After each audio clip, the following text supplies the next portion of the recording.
ನಾನು ಕೊನೆಯದಾಗಿ ಸುರೇಶ್ ಗೌಡನಿಗೆ ಎಚ್ಚರಿಕೆ ಕೊಡೋದಿಷ್ಟೇ, ಇದು ಸ್ಟಾಪ್ ಮಾಡೋದು. ಮಾತಾಡ್ತಾರೆ ಪರಮೇಶ್ವರ್ ಅವ್ರನ್ನ ಬೈಯುವಂಥದ್ದು. ಮತ್ತು ಇನ್ನೊಂದು ವಿಶೇಷ ಸರ್, ಯಾವ್ದು ಹೇಳಿ, ಆ ನಕ್ಸಲ್ದು ಶರಣಾಗತಿ ಆಗುವಂಥ ವಿಚಾರದಲ್ಲಿ ಇದು ಐತಿಹಾಸಿಕ ಗೊತ್ತಿರಲಿ. ಅದಕ್ಕೆಲ್ಲ ಪ್ರಮುಖ ಪಾತ್ರ ಯಾರ್ದು? ಡಾಕ್ಟರ್ ಜಿ ಪರಮೇಶ್ವರ್ ಅವ್ರದ್ದು.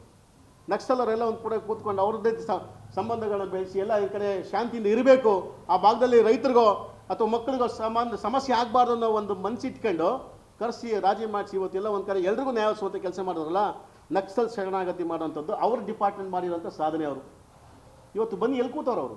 ಅವ್ರ ಡಿಪಾರ್ಟ್ಮೆಂಟ್ ಇಡೀ ಇತಿಹಾಸ ತಗೊಂಡ್ರೆ ಫಸ್ಟ್ ಟೈಮ್ ಒಬ್ಬ ಒಳ್ಳೆ ಹೋಮ್ ಮಿನಿಸ್ಟರ್ ಅಂತ ಪ್ರಶಸ್ತಿ ತಗೊಂಡಿರ್ತಕ್ಕಂಥ ಮತ್ತು ಕೀರ್ತಿ ತಗೊಳ್ಳೋಂಥದ್ದು ಡಾಕ್ಟರ್ ಜಿ ಪರಮೇಶ್ವರ್ ಅವರು. ಆಯಿತು ಸುರೇಶ್ ಗೌಡ, ನೀನೊಂದು ಪ್ರಶ್ನೆ ಕೇಳ್ತೀನಿ. ಪರಮೇಶ್ವರ್ ಅವ್ರ ಪಾಪ ಎಲ್ಲ ಒಂದು ಕಡೆ ಸಾಧು, ಅವ್ರ ಬಗ್ಗೆ ನೀನು ಮಾತಾಡ್ತೀಯ. ನಿಂಗೆ ತಾಕತ್ತಿದ್ರೆ ರಾಜಣ್ಣ ಬಗ್ಗೆ ಮಾತಾಡು, ಯಾಕೆ ಮಾತಾಡಲ್ಲ ನೀನು?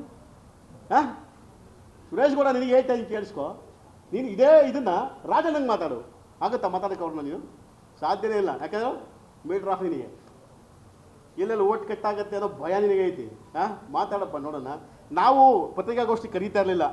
ಅವ್ನು ದಿನ ಎಷ್ಟು ಜನ ಪರಮೇಶ್ವರ್ ಸಾಹೇಬ್ರನ್ನ ಬೈದ್ರೆ 500 ಓಟ್ ಪ್ಲಸ್ ಆಗ್ತದೆ. ದಿನ ಇನ್ನೂ ಬೈಬೇಕು ಅವನು.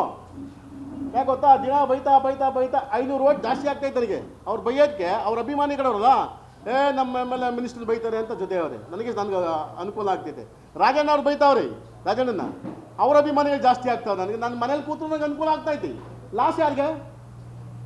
ಅವನಿಗೆ ಅನುಕೂಲ, ಲಾಸ್ ಆಗ್ತಾಯಿತ್ತು.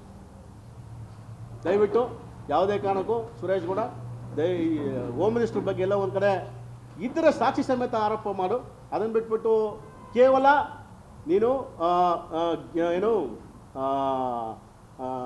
ಅಡ್ವರ್ಟೈಸ್ಮೆಂಟ್ಗೋಸ್ಕರ ಗೀಡು ನಿಂದು ಪ್ರಚಾರಕ್ಕೋಸ್ಕರ ಆ ಗೀಡನ್ನು ಇವತ್ತು ಕಮ್ಮಿ ಮಾಡ್ಕೋಬೇಕು ಅಂತೇಳಿ ನಾನು ಈ ಮೂಲಕ, ಈ ಪತ್ರಿಕಾಗೋಷ್ಠಿಯ ಮೂಲಕ ನಿನಗೆ ನಾನು ವಾರ್ನಿಂಗ್ ಕೊಡ್ತಾ ಇದ್ದೀನಿ.